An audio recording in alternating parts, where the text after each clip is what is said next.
Okay. Right. Let me. Uh, okay. Hi, Sir JC. Hi, Vince. Great. Right. So, okay. I think yeah, at least we have a couple of viewers already. Yeah, we started a bit late, but yeah, glad to have everyone here present. Okay. Hi, Arthur. Hi, Celestica. Hi, Zenon. Hi, Hajibar. Oh, si Carlito, like, same din yung ano.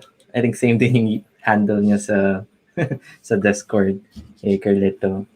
Hi, Nix. So, Nix is from DSC, uh, USTP.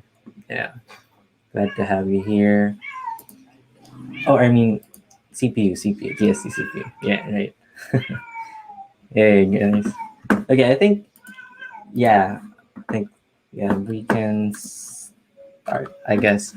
Okay, you guys ready, Sir Johnny? Like, I think this is, for everyone's knowledge, like, this is our first time doing some sort of the boring show inspired meetup. So basically, the boring show is, like, originated, from Philip's idea. He's one of the member of the Flutter team, and what they do is they kind of like have this talk or session where they just have to, like, talk about a specific problem or implement a specific feature on the apps that they're working. So one of the apps that they're working before is the Hacker News app. So hopefully, like, this will be some sort of like a PH version, of that boring show. So Nice. right, hello everyone. Okay, yeah, to get everyone started, no, just baka yung iba sa inyo is, just first time joining this event or looking at what Flutter actually is. Then we just have, quick overview what we're about to do here. So again, let's just try to discuss what, 30 days of Flutter is, what Flutter actually is, the upcoming event Flutter Engage in March 2, at least March 3 in our time, the community project, which most of you have already contributed. No, they're adding by adding their names, by fixing some issues, especially the scrolling issue, and some Q&A from the community. We'll try to answer all of most of them, if not all. Okay, Flutter, Sir JC. All right. Maybe you can tell our audience what Flutter is. Uh, if you haven't know what is Flutter, I think you've been living under a rock. Just kidding. Well, Flutter. If you have the ambition to develop your own mobile app, and if you are just a web developer or back-end developer, Flutter gives you the is the tool that you can use to develop your own mobile app that would compile for both iOS and Android. Coming from I mean, for me, coming from a web developer background, Flutter was a heaven sent. I was able to build lots of mobile apps, without learning iOS and Android. But I'm trying to learn little by little. But with Flutter, I was able to develop personal projects and professional projects as well. And if you if you're starting, if you have some knowledge of web technologies like React Native, you'll be able to also work on Flutter as well. um, and the good thing about Flutter, it's open source. And you have lots of resources online. Even you have events like this, the 30 days of Flutter, um, wherein you can learn, create your own mobile applications. The good thing about Flutter again is, you're not just limited to mobile apps. In the future, you'll be able to create web apps as well. So, one effort, you can do three things: mobile, Android, and then web app. And then even further in the future, you can even push it for desktop application. So wala kang lugi. Kumbaga dito, this is a good investment. Para tayong ano, open-minded ka ba? Oo nga, Yeah, no? but Like MLM. yeah, I can admit I was skeptical at first, but Mm. then I used it and I was like, oh, thank goodness. I found Flutter.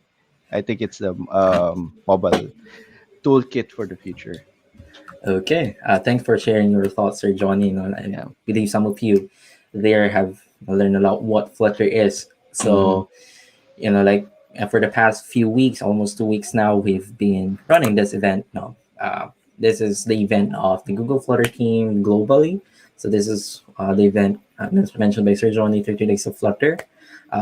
Basically, the high level overview of this is to, like teach or at least invite other developers, like or developers that have been using, for example, tools like Android or iOS, or even beginners, to try out and use Flutter. So at least for these 30 days, at the month of February until March 2 or 3, uh, you will be able to try out Flutter and Dart collabs.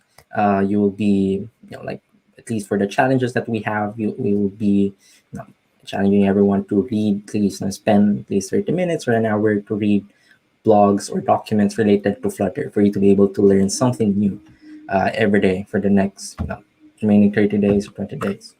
Other than that, like if you have registered to this event, you will be able to access the curated content from the Flutter team. So the Flutter team has gathered resources from the community, from the experts, and from Flutter team engineers, Flutter engineers themselves, to for you to be able to learn Flutter in a way that it's fun, engaging, and overall you'll be able to build your app after 30 days.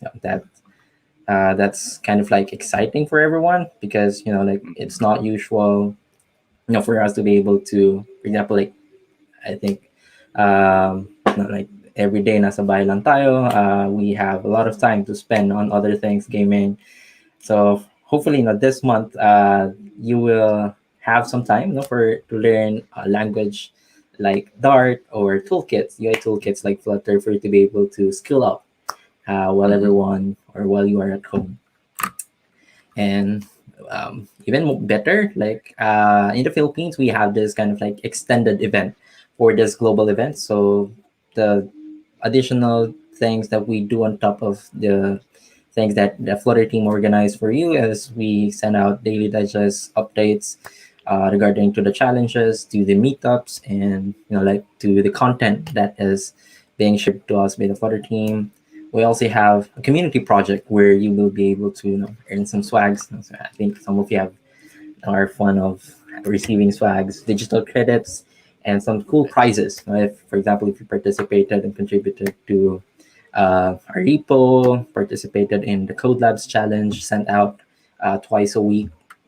And we also have weekly webinars. So this is not, like a formal talk, no, Sir Johnny. Parang ano lang siya, parang Yeah. conversational lang. We'll just try to look at specific issues that you guys Hmm. have encountered while you participate or while you are participating. So 30 days of Flutter Hmm. in an extended event. Okay, to put it simply, like for the next 30 days, your goal is to either create a UI or learn something new every day related to Flutter. So for our case, what we do is, like we allot 30 minutes to 1 hour of our time, really, to take, to go over some mga PRs ng sinan ng community, sa Discord chat, to send support for those who needs help, and basically just read articles as well related to Flutter. So hopefully you guys will do the same. And okay, I think we can start with one of the major announcements now for Flutter. So this is Flutter Engage. Flutter Engage will happen, or this is on March 3. Hmm.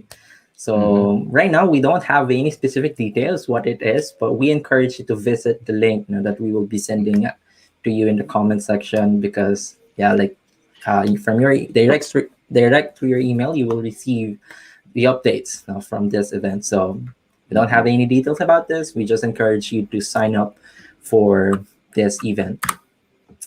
Okay, just before we start with the sponsors, like just want to give some special thanks. We have announced, at least this week, one of our sponsors, Replit. They sponsored us $6,300 worth of digital credits for Johnny. So yeah, Ooh, oh, that's nice. kind of like a lot for our first 300 participants that will contribute to our community project. Also for the GitHub, like I've seen a lot of traction lately and trend sa GitHub repo natin. So there are about 490 no, commits made sa repo natin, 184 pull requests reviewed, and with over 450 participants. And the other participants are like asking us in Discord what to do next or how to participate on the event. So if you haven't participated yet, like we are sending out a reminder daily through the digest, and we'll also send out the link to the repo in the comment section. That's So at cool. least for Replit, no, it's kind of like an IDE, no, Sir Johnny. So pwede tayo mag-code dito ng Mm, Dart, pwede rin tayo mag-code ng other languages. Sa other nice. languages, like it supports more than, I think, 20 programming languages. So for those of you who already contributed sa repo natin, by adding your name, by adding or sending out fixes, you already earned no 21 dollars worth of digital credits from Replit. So Nice. yeah, like this is That's exciting cool. as well. Like maybe next time, no, we can try it if we are just doing pure Dart. Like right now, this does not support Flutter UI, but I think this is very useful Mm, for Dart. Yeah. As you can see here, Dart meron coding. siyang, yeah.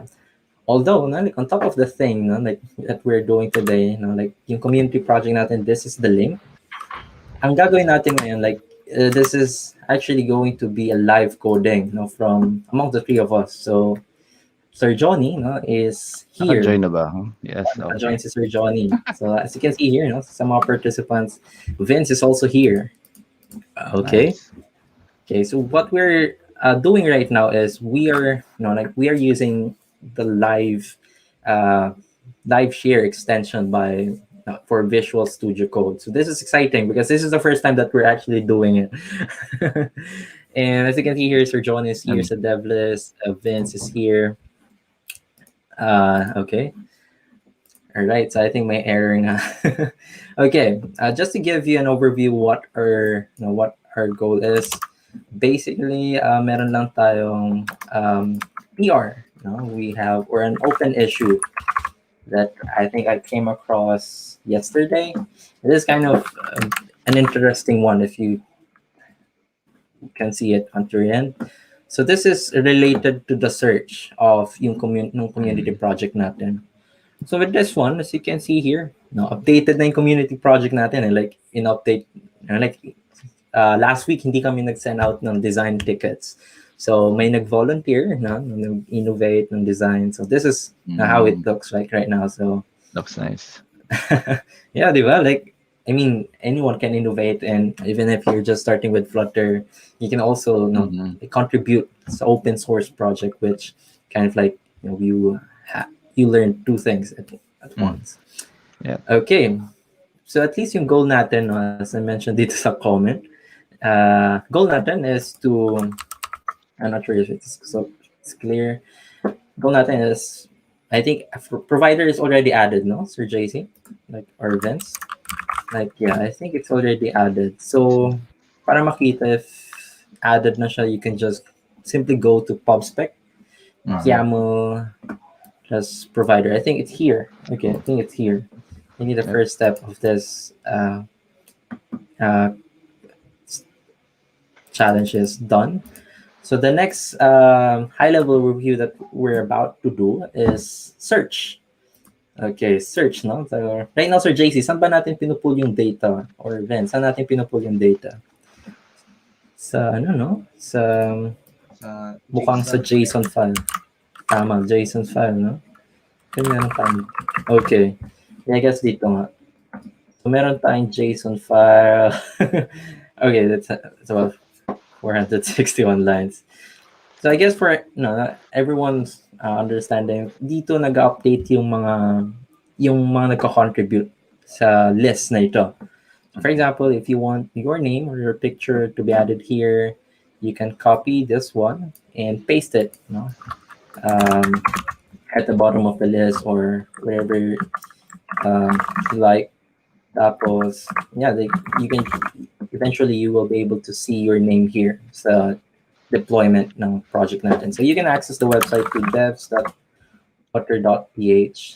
So yung CI natin, every time there's a pull request merge, nagde-deploy lang siya ng project sa website na to, devs.flutter.ph. So I guess yung first goal natin is search nung mga list ng devs. Ano kaya yung pwede nating i-update, Sir JC, na widget or something? Like, should we start sa logic pa or component kaagad? Like, I guess are we going to use yeah, we can check out yung component mismo on the right, where tama, we no? type in. Sige. I think pwede ko siyang inspect dito sa gilid. Meron tayong widgets. Yeah, I think may core widgets. Ayun, may widgets. So I think may search bar. So I think itong search bar yun. Yeah. Mukhang ito nga. Ito nga. Search bar na container na empty. Right. Yeah. Okay. Right. So I guess for this one, let me.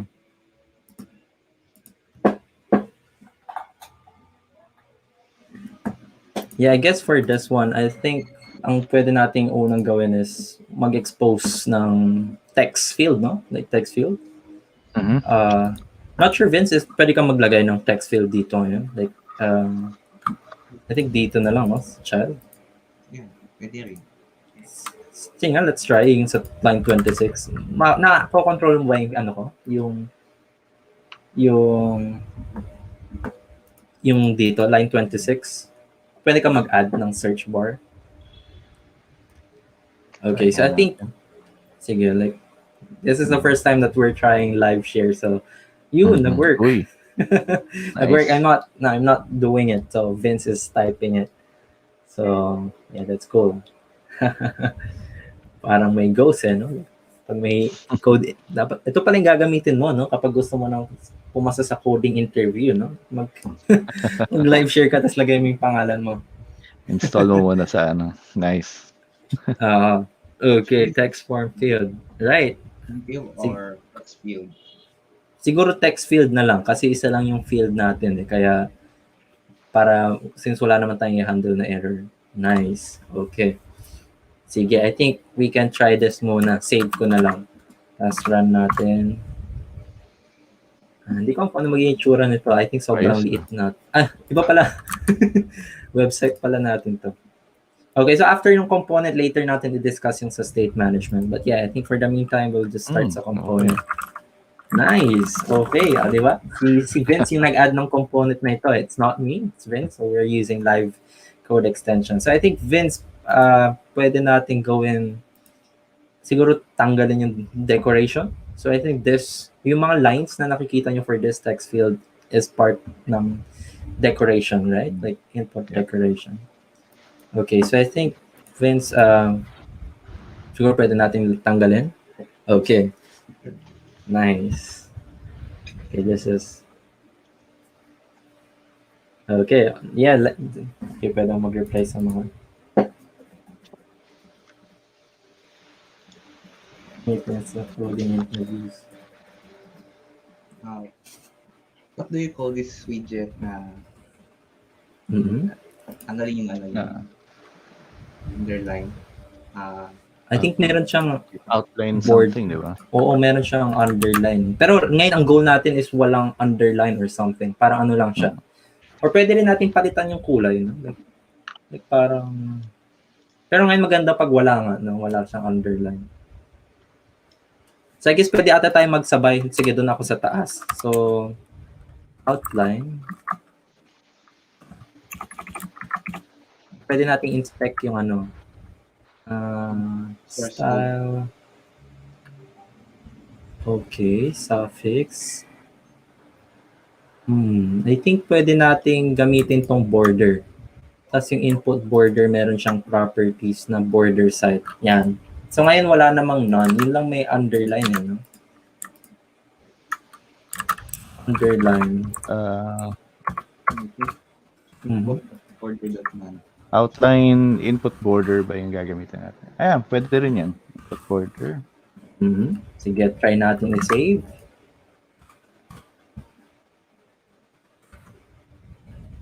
Okay, input border na. Wow, nice. Diba? That's a good thing with Flutter. Since it's open source, pwede mong inspect yung widgets, no? For example, dito nakita natin na may border none, which is something that we can use. Okay, I think, thank you, Vince, no? Like, I think for the next step, sige, I'll try to do the next one. Siguro mag-add ako ng padding para medyo centered siya. Ngayon medyo ano siya, misplaced. Thanks. Okay. Right. So ngayon ako na yung nagta-type. Hopefully hindi siya buggy sa ating lahat. So only, gusto natin para siyang, ano ba, maganda ba centered, Sir JC? Centered or centered left, centered, vertically centered? Well, we can try center kaso, yeah, we can try it. Nice, no? Tama, pwede nga, pwede siya. So I guess para gawin nating center, i-edit na lang natin dito is yung text. Try muna natin yung may margin para tingnan natin kung ano yung itsura nila. 36. So dapat uusog siya ng konti. So nice. Okay, mukhang nandito siya. Pero marang mas, ano kayo, siguro kasi medyo nakakalito ngayon, walang search icon, no? Hindi nila alam na search bar to. Siguro yung issue. Or dapat, sige, since naglagay si Vince, pwede siguro tayo maglagay ng hint text, no? Hint text. Ng hint? Pwede muna. Or icon. Sige, icon. Hint text, sige, pwede tayo maglagay muna ng text. Or actually text. Search. Name, GitHub username, and soon location. Pero ngayon, sige, wala mo ng location para legit. Okay, refresh. Nice. Okay, I think yun nga, makes sense na dapat may hint. Nice, nice. So next natin, icon. Icon ba? Yeah. So, anong suggestion nyo sa icon? Should we have it like text field inside a row or icon? Or gusto nyo gamitin yung property ng input decoration na icon? Yeah, I think there's a prefix icon. Nice. Sige, JC, sige, try natin. Sige, try ko. Sige. Okay, si Sir JC yung nagko-code ngayon. Nice. Ano bang property na icon? Icon. Icon lang yun, di ba? Icons dot search. Nice. Okay. Tapos siguro hulaan natin yung size later. Sige, save natin. Sige. Okay. Whoa. Okay, nandun na. Ayos na. Nice. Okay, siguro palakihan natin yung search icon, Sir JC. Ako i-update ko yung text, hint text. Right, sige, tas kayo sa icon. Ayos yun ah. Pwedeng sabay. Pwede tayong sabay mag-edit. That's, kind of like a cool thing. Okay, so color or font size. 32. 32, okay. Try ko rin 32. Sige. Sige, okay. Sige, save natin. I think parang may error something. Font style. Yun. So, I think delay lang sa terminal. Siguro hinaantay yung updates. Yan. Refresh natin. Okay. Okay, no? Okay na. Medyo nagmumukhang ano na. Nagmumukhang totoo. So I guess sige, tapusin ko lang yung yung margin sa taas, no? Like para mamaya pwede rin natin siyang i-center totally. Yan. Okay. I think yung since inopen mo tong prefix icon, Sir JC, meron akong na-discover last time nung tinatry ko to. So yung prefix icon, dalawa siya eh. Pwede kang magpasok ng either ng icon or a widget. So for example, yung prefix, pag prefix siya, since ang ginamit mo dito prefix icon, kung papansin mo pag ni-refresh mo yung page, parang yung icon is ano siya, magiging color blue, no? Right? Kasi handled siya automatically nung input decoration. Pero kung gusto mong i-manage yon yung custom siya na behavior, pwede tong prefix din. So, parang ang galing, no? Like parang edge case siya. I think yung naging edge case namin dito is yung sa phone number. So yung pwede kang mamili ng country code, pwede mong gawin yun dun sa prefix. So yun yung pinaka-use case niya. Pero itong icon, like, it works great for our use case kasi like we don't need like complex icons to tell the user and this is a search bar. Nice. So pwede siyang parang filter siya based on kunwari user or pwede tayong maglagay ng drop down box doon. Yun ba yung sinasabi mo? Since widget pwede yung ganun. Pwede yung ganun kapag widget siya. Nice. Like anything pwede siya maging widget. Although dito sa prefix icon, I think ano lang siya, like nag-behave siya how yung icon applies yung color. So, for example, naka-accent tayo ng blue. Yan. Okay, so I guess i-update na lang natin yung style, no? Saan nga ba i-update yung style? Label style. Label style. Okay, sa labas. Minsan nakakalimutan ko rin kung saan ilalagay. Okay, so at least yung text field, yung style niya nasa labas. Para pag nag-type tayo dito, kasi papansin nyo sobrang liit, di ba? Like, okay. Okay na siya. Okay, we're done, no? Like, first part, ang gagawin natin. Which is to add a text search. Okay, at least, hindi konti lang yung errors na na-encounter natin. So, next natin na goal is, pag nag-type tayo, ay commit ko lang. Or search ko lang. Okay, so yung next goal natin is kapag nag-type tayo, for example, Johnny or Vince, dapat ma-filter natin na yung users dito. So I guess, as mentioned earlier, sabi natin galing siya sa devs.json, no? Devs.json. Tingnan natin kung saan siya fine-fetch muna. So meron tayong folder pala dito na repositories, data source. So this is optional, guys. Like yung clean architecture. Now this is not directly related sa state management per se. I think what clean architecture promotes is yung like clean code, maintainability, especially if you're working with large teams. Not sure about your thoughts, Sir Johnny, kasi naging discussion yung lately na dapat yung state management is not really dependent on whatever architecture you're using. What are your thoughts on that one, Sir? I guess clean architecture is a must, but then again, state management is only part of it.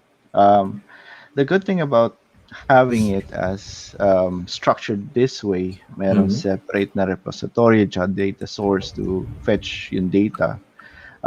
If, for example, later on, you see that merong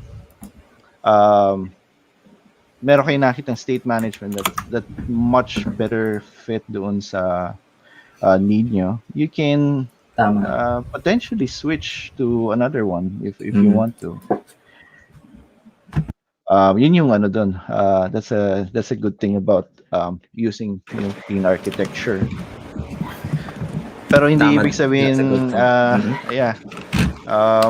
the block kunwari we're using provider ngayon, then it doesn't mean once you change it, you have to change everything, pati yung data repository and all of that. That's a good thing about that. Yung separation of concerns again.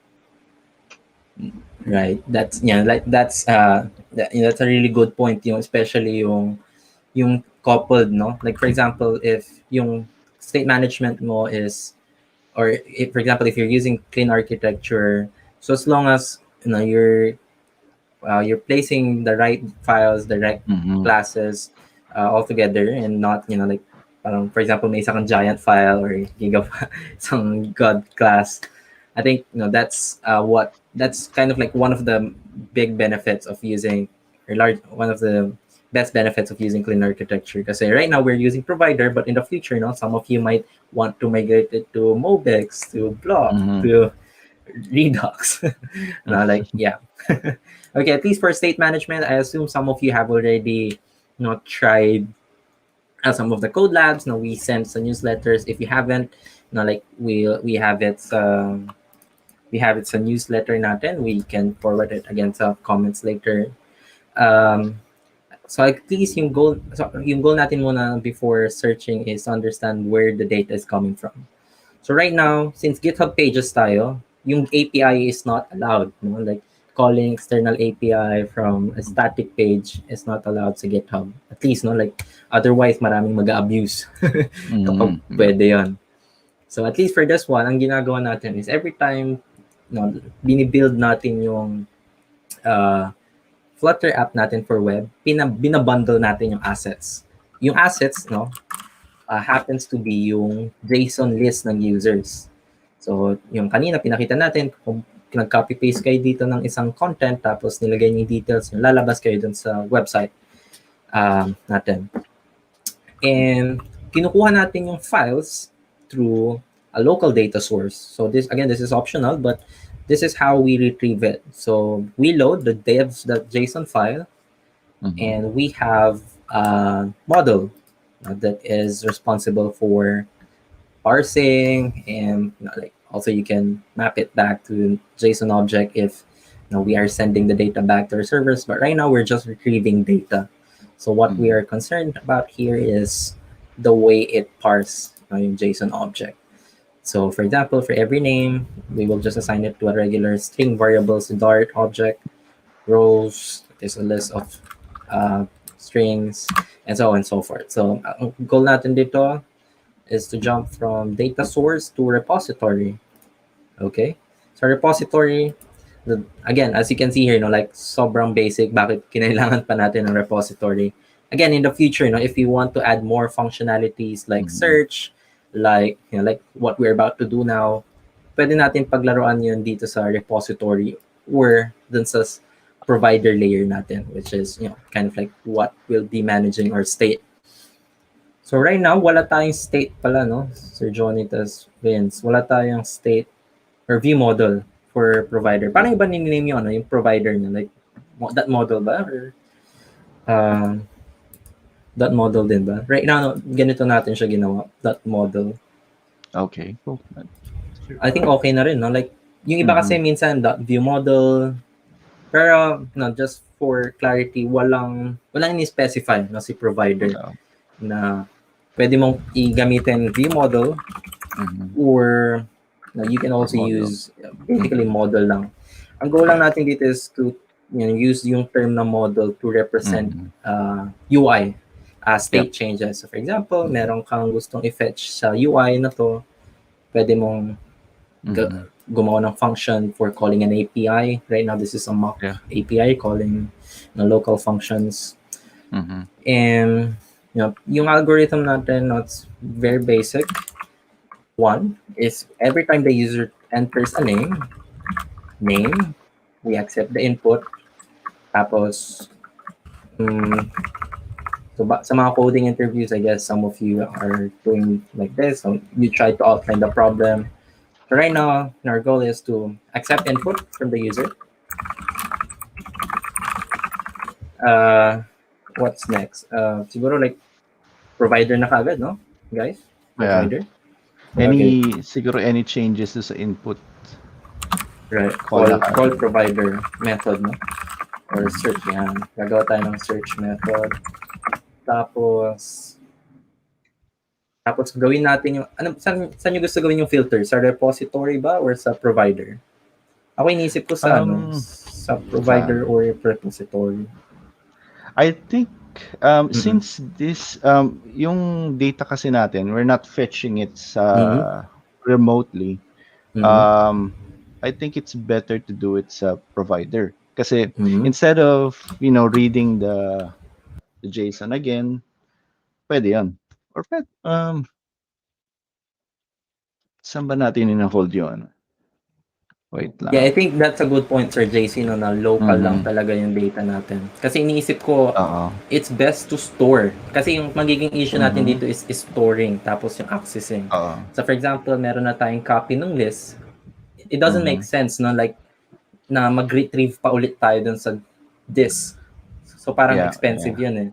So I guess one of the best things that we can do is we can Mm. cache no, somehow. Mhm. So for example, Yeah. we have yung dev JSON list, tapos pwede nating i-store yun sa memory during runtime. Tapos filter na lang yung Pero gagawin natin sa search. Mm. yeah, pero sorry, yung question pala is Mm. between provider and no repository. Mm. Yeah, I think usually I would do it sa repository kasi Yeah, yeah. kasi parang data manipulation Yeah, yan eh. yeah. Si repository yung mag-store Yeah, magka-cache ng yeah. data. Yeah, cool. Yeah, that's a good point, no? Like sa clean architecture Oo. normally sa repository Mhm. to kasi Mhm. like na-access natin yung disk, na Mhm. nakakapag-store tayo sa caching. At the same time, pwede siyang ma-reuse no, ng multiple Yep. view Mhm. models. Pero Yep. again, no, sa software engineering, sa development, may mga Yeah. trade-offs. So right now, Mhm. nasa GitHub pages tayo, Mhm. static Oo. pages. The trade-off na pwede natin gawin is caching through memory and not, like not sa local disk. Oo. So, Yep. but just to be clear, we're not, we're not that strict, sa Mhm. contributions right now, but we're just clearing out na if we were given a chance to write this or store this sa, for example, may sponsor for a hosting site, I think it's best talaga to do the logic sa repository. Mhm. Okay, do the search. Last step natin is to render, right? Render Yep. the filtered list. Okay, pili kayo ng task. Sir JC, Vince, anong gusto nyo? I think we still have, 15 minutes left. Ano, kaya ba 15 minutes? Parang coding interview, no? Okay. So normally ito yung ginagawa ko pag sa coding interview, like outline mo na yung problem, tapos ano yung algorithm para mas clear siya sa ano. Okay, sige, accept user input. I think tapos na nga tayo dito, no? Tapos na ata. Yep. Sige, ako na lang yung sa provider na muna dun sa search method. Mhm. Or dapat i-set up muna yung provider. Sige, search na lang tas caching. Core provider. I think may caching pa pala dito. May caching pa. Cache user dev list in memory. Okay, let's start, no? Let's start with that one. Mhm. Okay, I guess ang pwede natin gawin, since yung si dev board search nasa sarili niyang widget eh. Sarili niyang widget. So normally, hindi ko binibigyan ng view model or store class or block file pag widget. Ang pwede mong gawin is, pwede ka magbigay dun sa page. Right? So I guess since meron na tayong dashboard model? No, dashboard. Actually, dev list. Actually, dev board. Pwede na natin gawin. So yan. So ito yung pinaka first step natin. Cache dev list sa memory. So since we don't have access to this, to GitHub pages, we can do something like this. Like we can create a cache dev. Okay. Ganun yung lint eh. Yung lint yung lint dapat gusto nyo nasa taas yung constructor. Okay. Yeah. Sige. Tapos, next ko is, since ano siya, pwede nating i-cache. F.add all.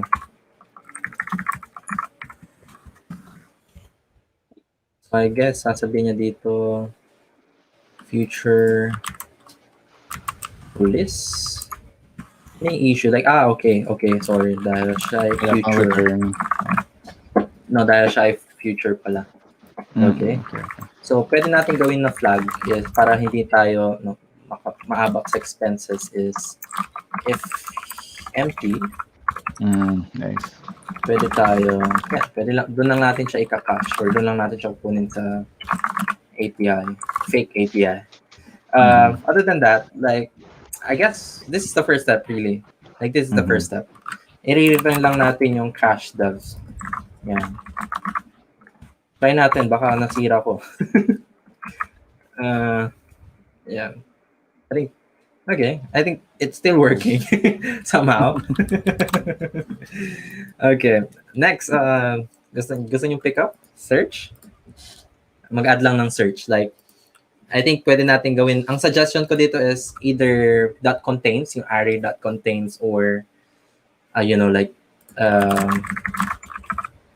yan, pwede na siguro at array contains. Since yung data natin is less than 100. But in the future, no, like if nasa backend na siya, siguro pwede na tayo maggawa ng mga BSD or like may search library or tools na pwede talagang gamitin. So I guess yung next step natin is to add search method, no, for every text change. Sino may gusto? Vince? Gusto mong i-add? Vince? Si Vince gumagalaw no? Sige. Sige, Vince, go. Like, go. Our cache devs, we can do like not feature anymore. So list dev search devs. So first thing is we need a parameter that can search the username of the GitHub user. So bring siguro Vince, try na lang natin generic, no, na term. Siguro search ka na, search. What do you think? String. Like, not sure. Oo, kasi ngayon, pwede tayo Vince, ng like name, ibig sabihin yung like full name, pwede rin siya. So what do you think? Not sure about your thoughts on that one. I think, kahit search lang yung variable or parameter name. Okay.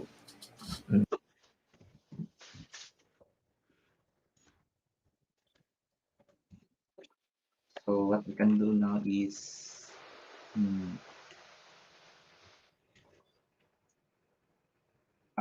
what can you suggest, Josh, if the search is empty? Should we return all of the cache devs or? Yeah, I think if it's if empty, yeah.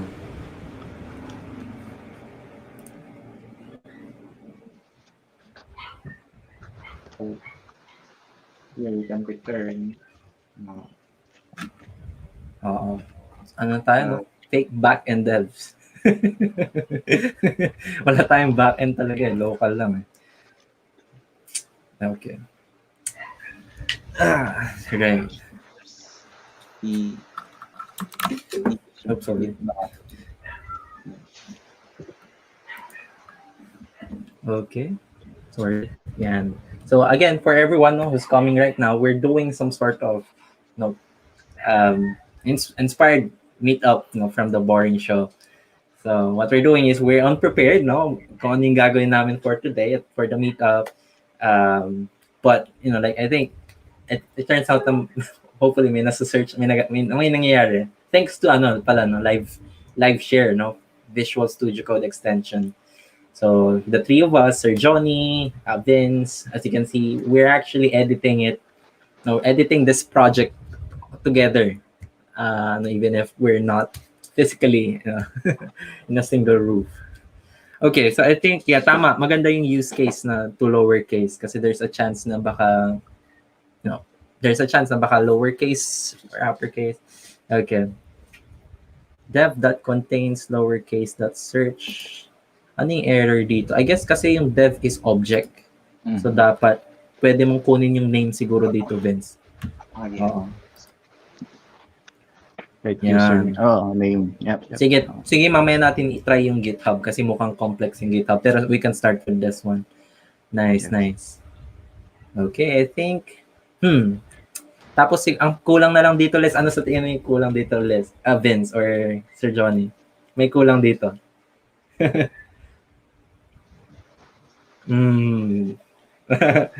Okay, if we try to Go ahead. see, Okay, yung where? where returns iterable. So, ang goal Ah, natin is to return a list. So, ano yung kulang na method Vince from this iterable? To list. Nice. yeah. Okay. Ba't hindi Di siya ba? ba't Hindi hindi ko pa siya na-save. nag-lint? Hindi ko pa na-save. Ako yung naglilin Ah, okay, ata. okay. Kayo ba naglilin? No, Feeling ko Ikaw nasa ba? akin yung lint eh. Oo, nasa akin yung lint. Okay, Okay. yata. Nice. So right now, kahit i-refresh natin yung site, walang mangyayari. Okay, I think this works. At least nakakompile nyo no, sa utak nyo na this works. Okay, next step, Sir Johnny. Do search in provider. Okay. Ayun eh, di ba? I mean, siguro yung tatawagin, paano siya Yung polling tawagin? din, no? Kasi kung babalikan natin, nasa widget siya, di ba? Yep. So, sige, open ko yung file. So, I guess naka-provide na nga yung dev board model. The only thing here missing is mukhang sa text field ng search. saan ba yung search? Hindi ko rin mahanap eh. Search bar, ano? Oh, search bar. May Ito. nagsa-search ka rin ba ngayon, Sir JC? Ito, search bar. Sige, search bar. Ito, nasa dashboard page pala siya, Sir JC. Ala, nasa baba pala yung provider, yung dev board. Si search bar nasa taas. Si search bar nasa taas. May mistake tayo. Si search bar nasa taas. Okay. Oo, tama, no? Si search bar nasa taas. Pwede natin i-lift. I-lift natin. Sige. At least this happens, no? This is live coding. So, may mali kaming nagawa. So, anong nangyari dun sa provider, again, provider is the immediate state management tool that we use. Dapat si provider nasa taas ng tree, no? Like, ang nangyari dito is nasa baba siya, pero si search bar, kung titignan nyo, nasa part siya ng dashboard page, which is this entire dashboard screen. Si devboard, yung devboard view model, is part lang nito. Okay? So, nasa baba siya ng widget tree. So right now, let's migrate it quickly. So I guess, ang pwede natin gawin is, ilipat tong search method sa dashboard. Yan, ilipat dito. So siguro pwede natin i-store yung cache list dito. I'm sorry, like, cut ko lang din sa, like, lipat ko lang.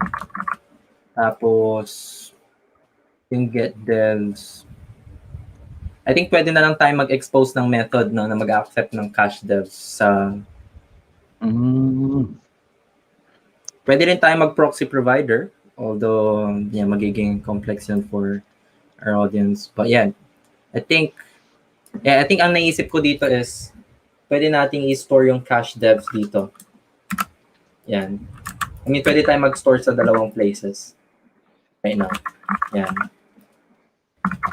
So yung cache devs, so for example, mukhang Vince nawala yung code snippet natin dito. Okay. So ang pinaka naisip ko is ganyan. Pwede tayong maglagay ng cache devs. So, dapat talaga pag live coding, mag-isip ka ng quick fix kasi otherwise, wait lang, bakit nagkakaroon? Add cache devs, yan. Ganyan na lang. Yan. Tapos i-fill natin siya sa search bar. No? Devs. Tapos, cache devs. You actually add all. Yan. This is a hot fix. Kasi mali yung placement ng ano. But at least this preserve yung code ni Vince. Tapos, ang gex na gagawin ko sa dev board model, pwede natin kunin yung instance ni dashboard view model. Yan. So, ano ba masasabi mo dito, Vince or Sir John? Like, normally ba dapat isang view model or dapat ba pwedeng marami?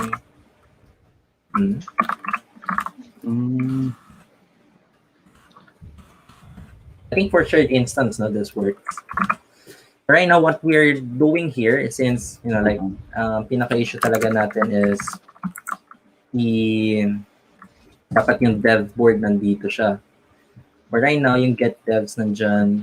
I think what we can do here, this is a hot fix na, no? Like, one thing that we can do is we can also migrate yung repository sa dashboard. Tama, no? Tapos, i-remove ito completely, yung dependency sa dashboard. Tapos, ang ginagawa lang natin ngayon is migration. Hash devs. Balikan na lang natin to later. Dapat, nandito siya. Yan. So, kailangan ng constructor for the final value. Okay. First time na boring show natin. Things happen. Okay. Repository. Ano nangyari? Bakit bumabalik? Okay, so right now, dashboard view model, we can just simply migrate dito.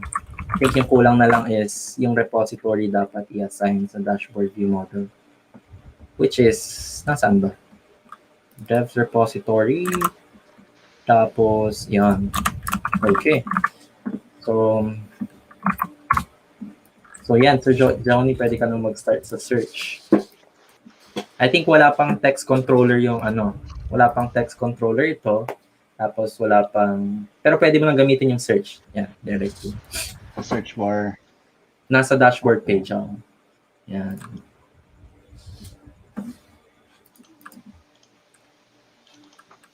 Okay.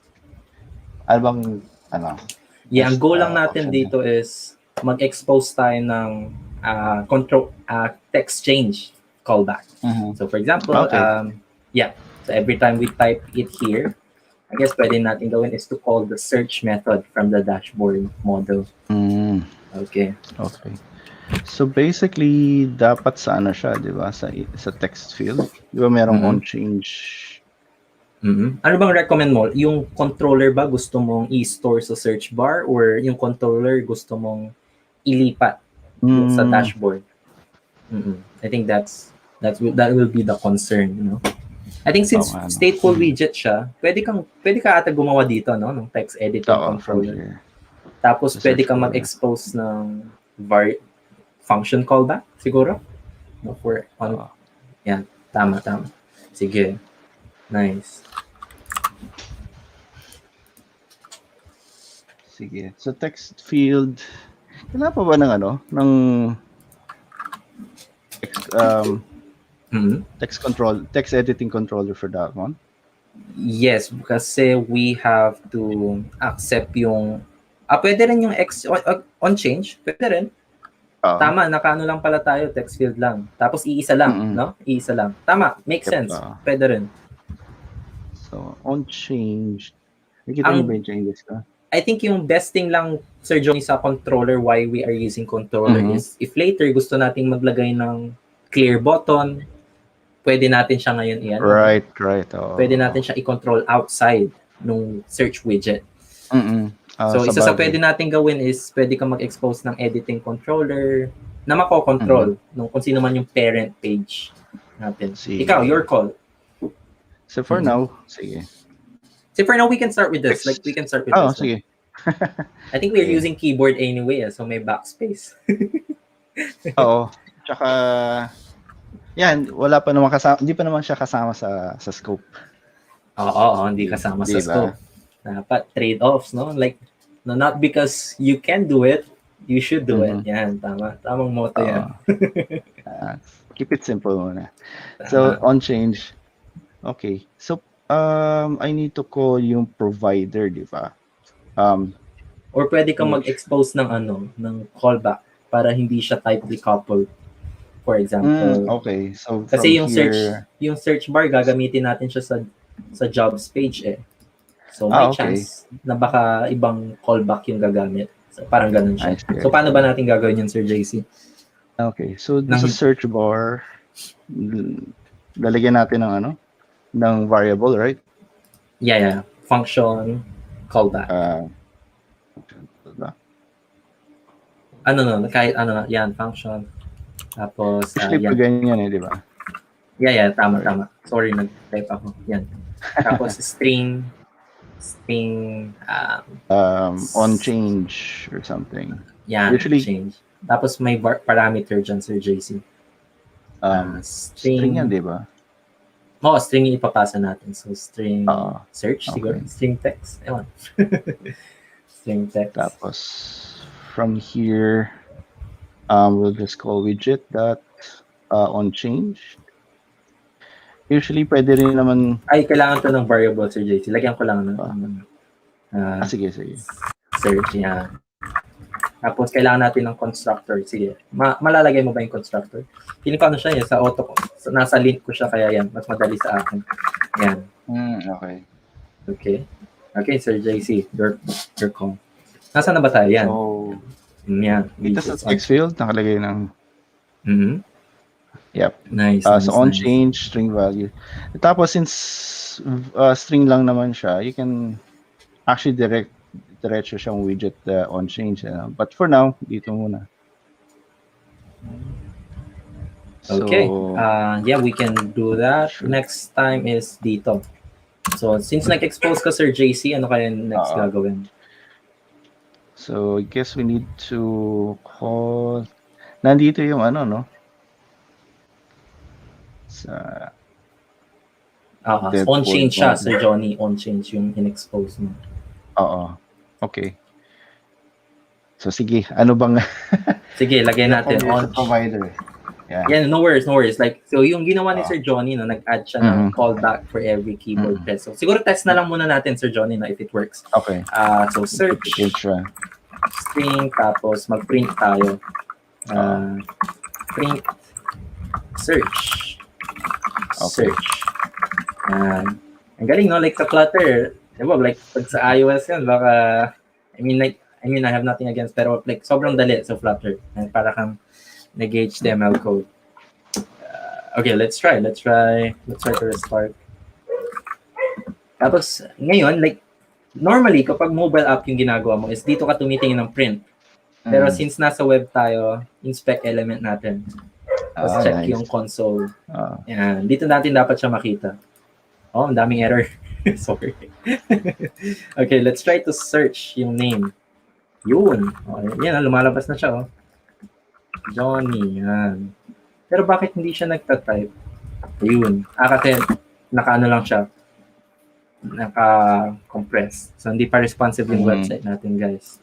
Baka may gustong mag-contribute. Yan na yung ginawa ni Sir Johnny. Lumalabas na yung search doon. Okay. Nice. Sa console error siya pag sa Flutter web. Okay. I think we are finished, no? I think the next thing, Sir Johnny, pwede mong tawagin yung model. So, dito na lang, lagay ko na lang. Paano ba? Ano pangalan? Ano ba yung structure noon? Dashboard. Dashboard siya. Dashboard. Dapat dashboard model, no? Pero yan, pwede na to. Search, yan. So, yan. Galing. Nice. Nice, di ba? So, yung logic natin, wala sa UI. That's the cool thing about provider, no? Yung state management natin, isang concern natin, paano tayo mag-hide ng object, paano tayo mag-add ng elements sa screen. So, one of the cool things here na nangyari is, na even if yung search bar ginagamit siya sa multiple places, we're still able to use it, no, right, for sharing it across the jobs and dev board. So right now, I think this is working. No? This is the method of Vince. So I think yung remaining challenge na lang sa atin for tonight is to render. Paano nga ba? Naku, paano nga ba? Okay, so I think yung render natin is dito siya, no? Yan. Dito siya kinukuha. So, ang issue dito is yung future provider natin.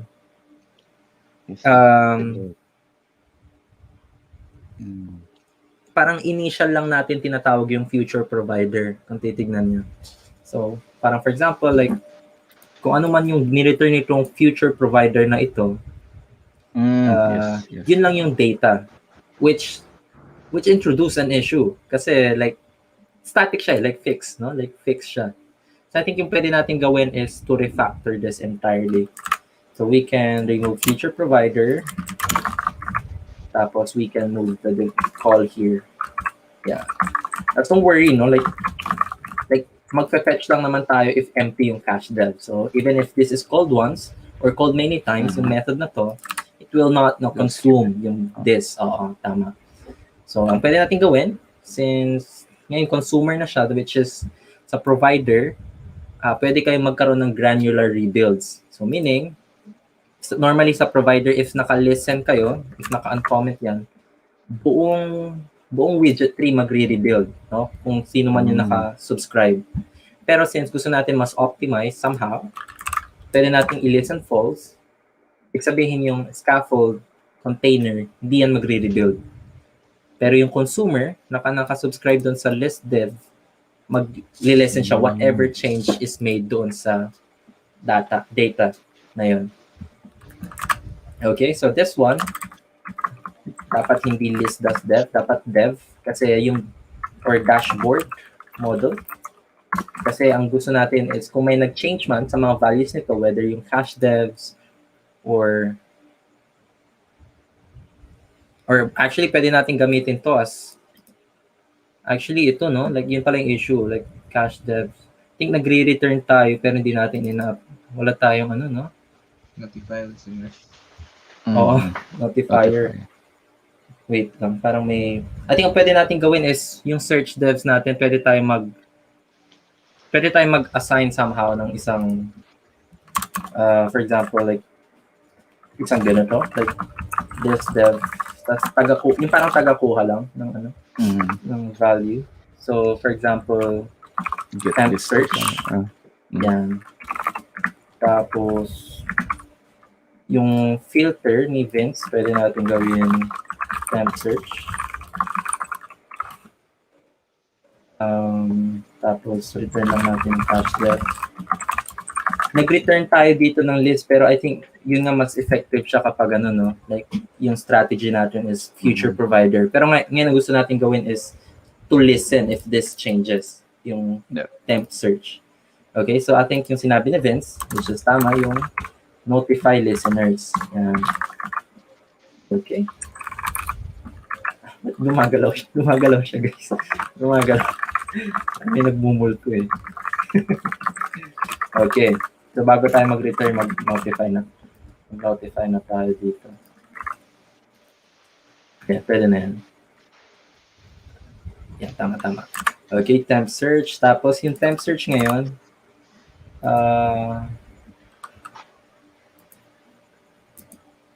pwede nating kunin dito. I think naka-private siya. Dapat public. So. Public temp search. Temp search. Yan. Ano kaya to? Ano kaya? Ayun ang mali natin. May mali na akong nakita.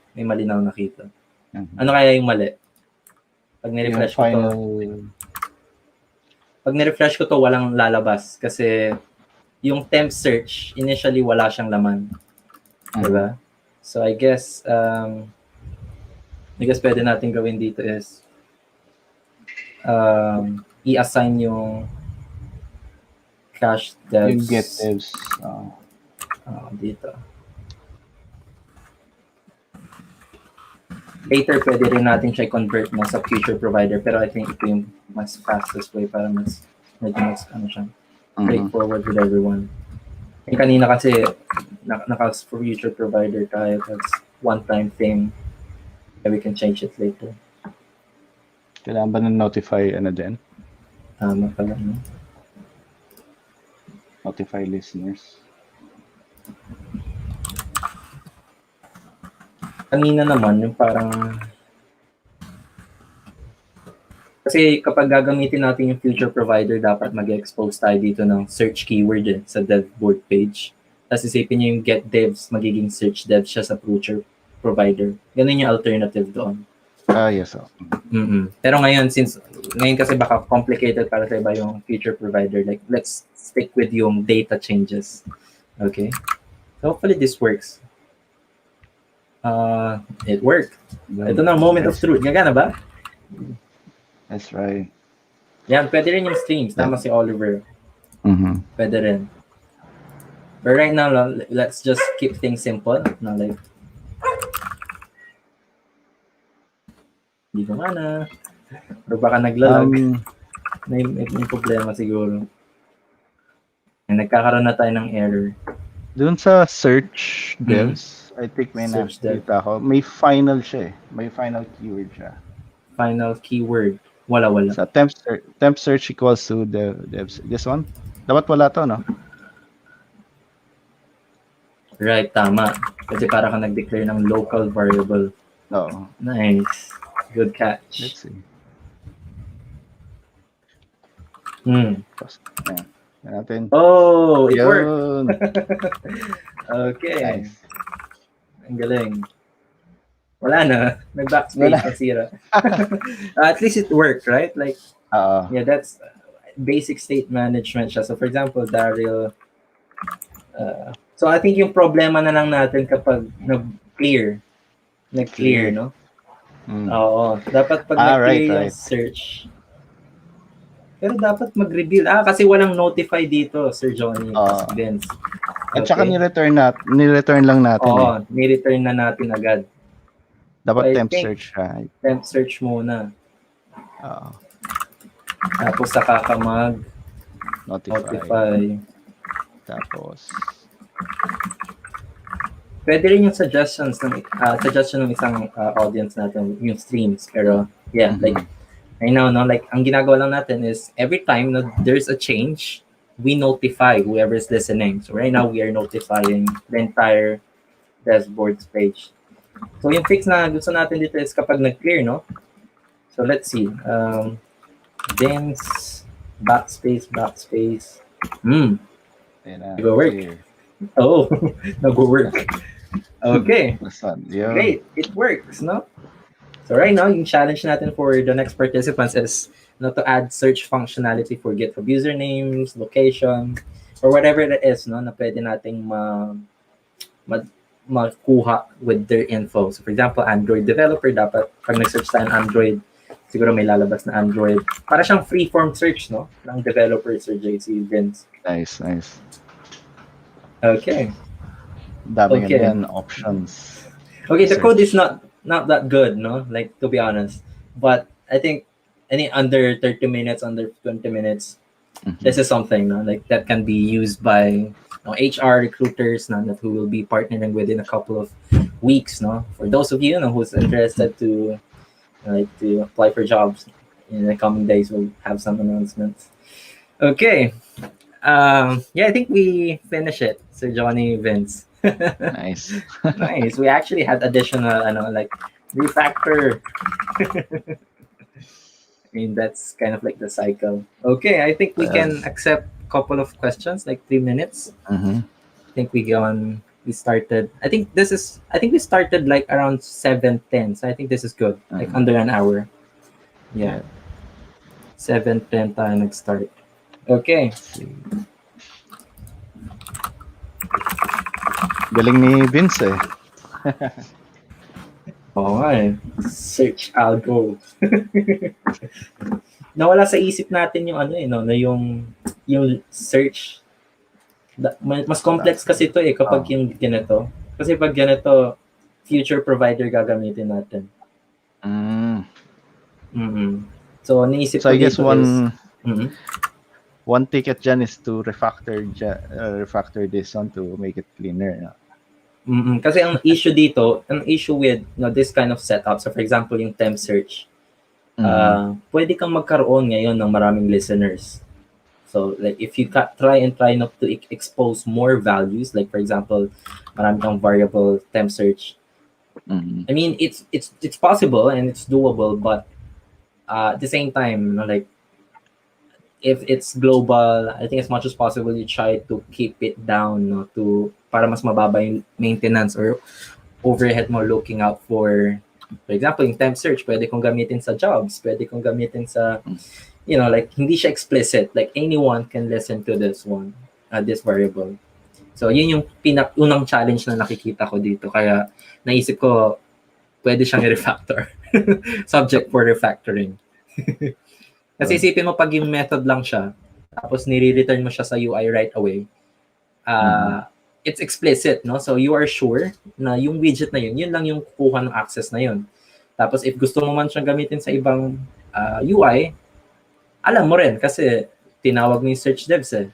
Pero dito kasi may Mhm. chance na nagli-listen lang siya kahit hindi mo tinawag yung search dev. So, like it will um, rebuild. Okay, may question si Ian. Oh, si Ian. Hey, Ian. What's the difference between consumer and selector? Okay, at least for consumer, no, like yung consumer is specific siya dun sa object or sa data type na gusto mo, sa data type na provide mo sa taas. Pero with okay, let's try it again. So no, wala ako dun sa dashboard model. Dapat dashboard pala or dashboard model. Okay, anyway, like for consumer, like nagsusubscribe siya sa lahat ng changes na kung ano man yung nangyayari dito sa loob sa mga variables nandito, tapos kung tumawag ka ng notify listeners. Pero with selector, you can specify lang yung specific values. So for example, gusto natin selector is temp search lang yung gusto nating pakinggan, doon lang siya magre-rebuild. Then it makes sense kasi yung data na kailangan natin with this builder is yung temp search lang. Pero in the future, for example, if we want to subscribe sa cache.dev, sa other data na nag-change dito, consumer yung gagamitin natin. So, I think we can actually convert it to consumer. So, nakalimutan ko yung specific API, pero try natin i-convert. Okay, so we can try this. Selector. Yeah. Right.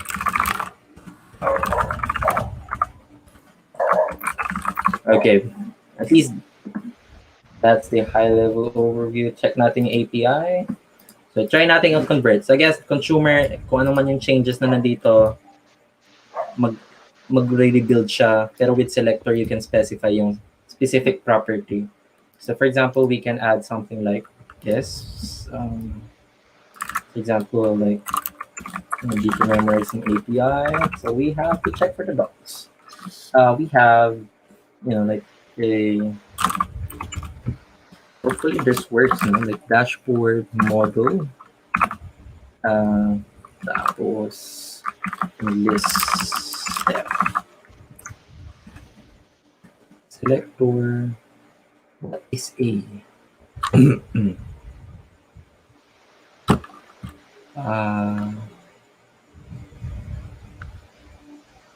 okay, I guess with this one, we can have something like, so same pa rin yung builder natin, same pa rin. It's just that right now, instead sa lahat siya makikinig, sa ano lang siya makikinig, sa dito sa data na to, which we can specify. So selector, okay, o view dashboard model, tapos pwede natin gawin dashboard model dot temp. Yan. So initially sa consumer, kung may sinearch ka man or may pinalitan kang variable dito. For example, madami kang variables na temp search 1, temp search 2. Every time binago mo yung temp search 2, magre-rebuild ulit yon. Pero with this one, we can specify kung ano lang yung gusto nating pakinggan, which is more granular in a sense. Okay. Okay, that's the difference. Right now, it's supposed to be working. Hopefully, no? Oh, it worked. Like, yeah. Nice. Okay. Do you guys still have questions? I think meron tayong questions from the meet form, or at least. Or if wala, like, yeah, we can transfer. Yeah, you should size streams. Okay, I guess. Final call. Ano ba ginagamit mo sa JC na state management? Block basically. Nasubukan ko yung provider once. Hindi ka pa nababalikan again. Kaya sabi ko, ano gagawin ko dito? which turns out great, no? Na ibig sabihin like Even if you're not, Mhm. kahit ako, like, hindi ko na rin maalala yung API ng selector. Kasi I Oo. use Mobex. Mhm. I use provider mainly for providing objects lang talaga. Pero like, like, it's easy to use. And for beginners, this is what I really recommend, no? To Mhm. begin with. You can also try scope model, but yeah, provider is, it has a great community around it. So the issues that you will encounter, it's probably answered sa Stack Overflow, especially by Remy. Is that one is really Yeah. like, yeah, a Pero pag god may sa knowledge ka Flutter. sa ano, sa provider, Mm-hmm. magagamit Mm-hmm. mo rin sa ano, sa block, sa Yeah, block yeah, yeah. model. That's one thing. Yeah. Tama, like provider, uh, or actually block, no, under the hood uses provider for block provider, so you Mhm. don't Yeah. have to implement it uh, on your own. How will you describe the difference between Flutter and React Native to begin? Mm-hmm. Di naman siya controversial, pero yeah, like siguro subjective lang na Mhm. approach. Who wants to take this question? Yeah, how will you describe the difference to Like, I begin? guess yung very obvious is yung language. Flutter uses Dart and React Native Mm-hmm. uses JavaScript. So yeah, you learn that's one of the difference. You need to learn a new language with Yeah, makes Flutter. sense, no? Like, Yeah. kasi beginner yung context. So, Mm-mm. siguro sa akin, explanation ko is, or at least describe the difference is, um, yung, bukod sa language, like, like, um, they can also, we can also have a difference in terms of, like, yung experience, So, for example, as when you're using React Native, especially, we're talking on dito, like, um, probably yeah, React Native for mobile and Flutter for mobile. In that context, no, pwede nating sabihin na, like, like, for Flutter, it paints yung UI directly sa GPU ng device. So, for example, if meron kang button, if meron kang container, or meron tayong search widget kanina, sa Mm-mm. graphics card piniprint, no? Meron tayong rendering engine sa Flutter. On the other hand, si React Native, it does this, what you call, um, bridging. So, for example, it finds yung native equivalent na, or yeah, it loads yung native equivalent na component with the device. So I think since na-answer mo yung language, I think I had to move. Since yung Medyo language, parang ang dami ng technical. difference eh. Oh, ang dami ng difference. So yun yung ano siguro, Oo. like siguro yung how it paints or renders the UI. Mhm. So with Flutter, Yep. it does it directly using uh, your GPU. Yeah. Basically, it paints directly to the screen. Tapos Mm, si React Native, may may bridge pa bridge. siya. So, kino-convert pa niya yung JavaScript to the native language. And then the native language, yun yung pagdodraw sa screen. Sa Yeah, screen. so yun yung medyo layman's term doon.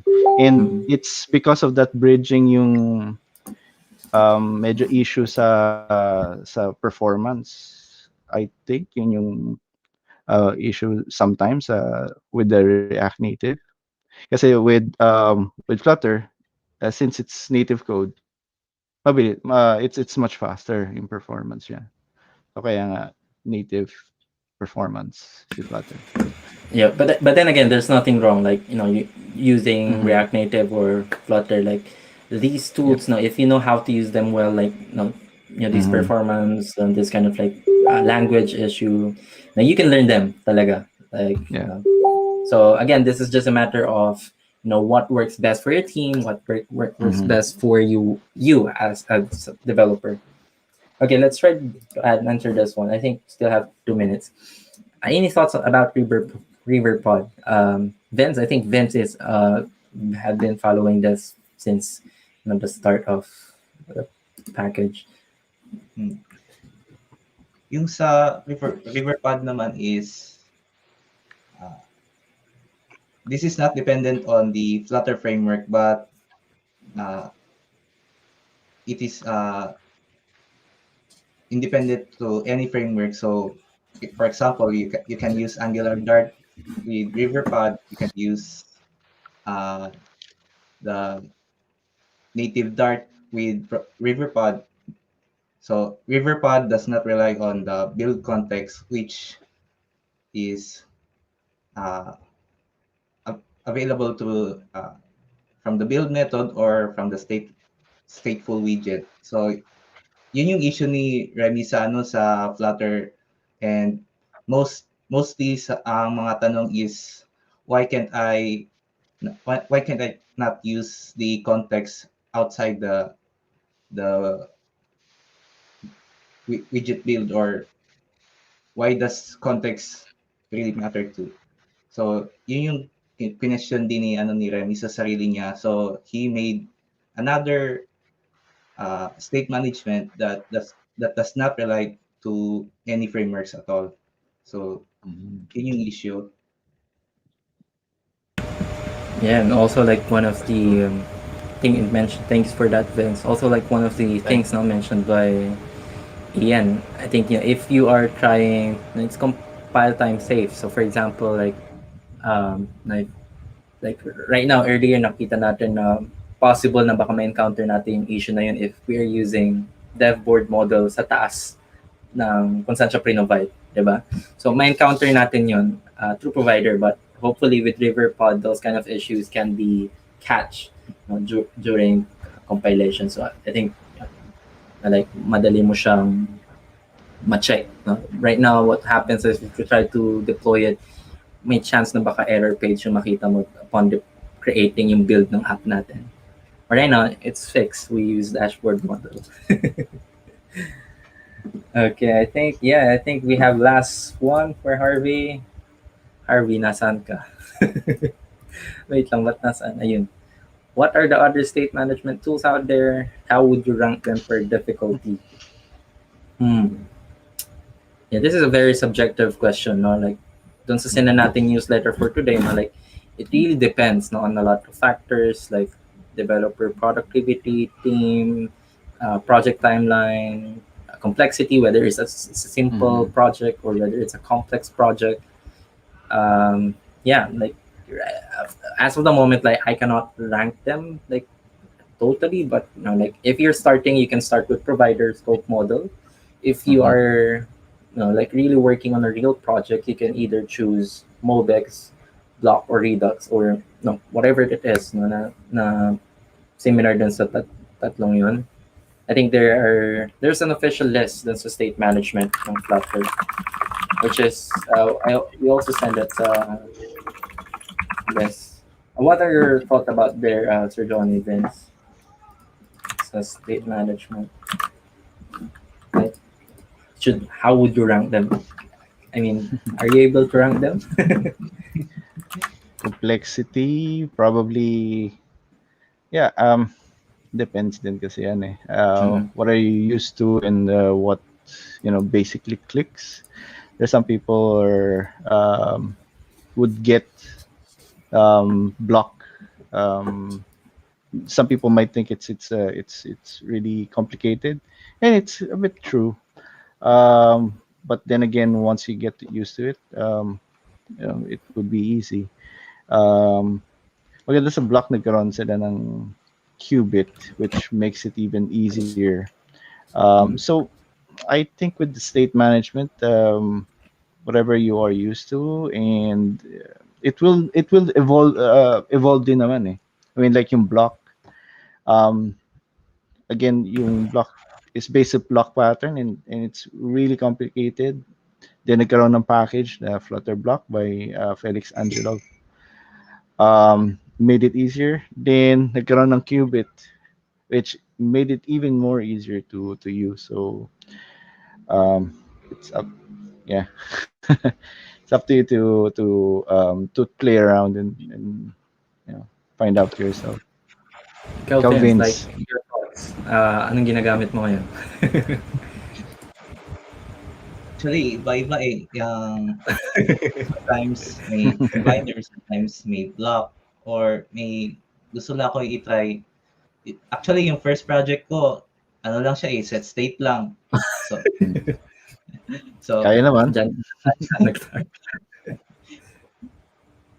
so, earlier development since konti pa lang yung mga ano state management na packages. So, nagsettle lang muna ako sa ano set state. Nice. Mm. Okay. Yeah, pero siguro if i-rank mo siya for beginner friendly to, like advanced, like ano siguro ano yung mabibigay mo for beginner and advanced state management Mm. tools? Hmm.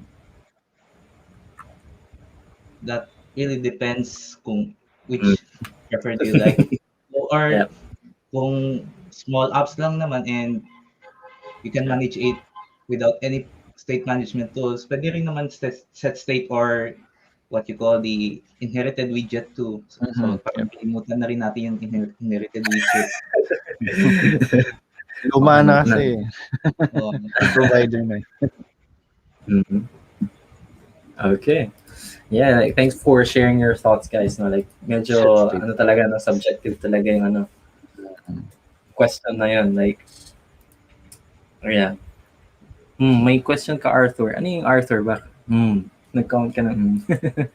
Namimili ka ba? Yeah, at least, no, like just to summarize yung discussion for today, for the state management, no, you don't have to start using, sabi nga ni Vince, you don't have to start using a state management even. You can start with set state, you can start with inherited widget if you want, but yeah, that's a little bit more verbose. But yeah, the gist is use whatever is more less awkward for you at least, and that's how I would put it. To Mhm. use whatever is less awkward for you and for your team, because if you sacrifice developer team productivity or experience, then that defeats the purpose, diba? Like even if you're using the best state management, but if your team is not like doing well or is not fond of using that tool, then it's useless. In the end, our goal here is to build amazing applications. So I think that all comes down to business decision, team discussion, and yeah, there's no best state management to conclude. Yeah. Okay. Tsaka yung mga users nyo naman won't judge you on what you're gonna use. Provider lang ginamit dito, set state. I'm not gonna download that. Okay, okay. Pag ano, no? Pag developer, no? Okay, yan makes sense. Oo. No? Hindi ko naisip yun, ah. Yung Oo. developer. The end product is always the the goal itself. That's the goal. Okay, I think that wraps up our meetup for tonight. I think we went over 30 minutes, but I think that's fine. Oh yeah. We just want to answer all of your questions, and hopefully, we see you guys next week again for Nice. another session. Okay, bye bye.